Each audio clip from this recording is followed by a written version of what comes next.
how has the pandemic affected your personal journey? And is there anything it's taught you that you can take forward in your mission? With an additional question, in what way can you move forward into a new normal as you start your ministry?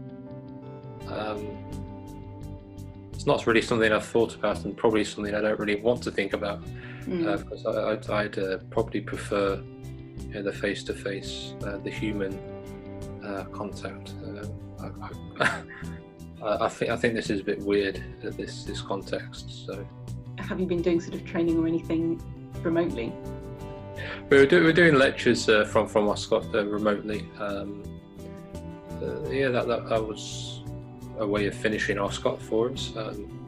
Well, I'm luckier than the others because I'd finished my training courses, and I've used the lockdown. Really, it's a great long reading program. I have read a lot. I mean, they know because I keep telling them how much I've read. So I really read sort of books I wouldn't have read. I would have read, but it would have taken probably years to slowly read them.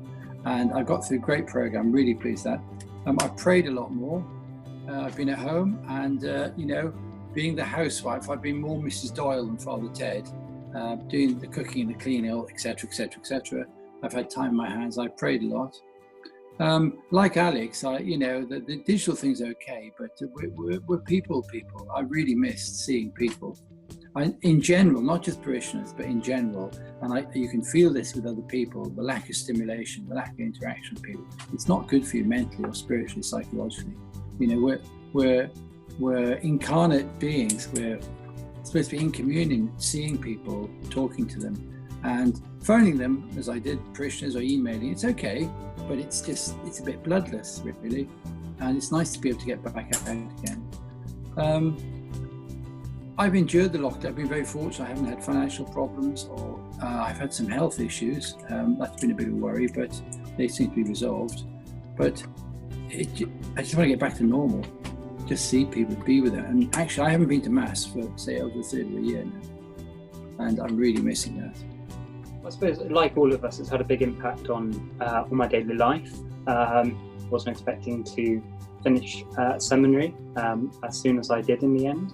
But it's brought many blessings as well. It's been great. I live in a presbytery in parish in Handsworth. It's been great to be here in this parish for an extended period of time. The community at Georgia knew quite well, so it was quite easy to settle in. And over the time of pandemic, with kind of daily life coming to a halt in many ways, it has been a good time to prepare for ordination, because I think there's been more time for prayer and reading and reflection than I normally manage to squeeze into my daily routine. So that's been a blessing. Also the use of different technologies. So we've been beginning, over the first few weeks of the lockdown, we started live streaming masses and things. So it was great to be able to continue preaching and things like that, even though it felt weird preaching to an empty church. It was great to have that connection to people in the wider community. So yeah, it's been an interesting time, and a time which has been a blessed time to prepare for ordination. I think quite a unique time to reflect on what's coming and to prepare oneself for that. Yeah, lockdown became apparent, and I came into the parish here in Wolverhampton where I'm staying.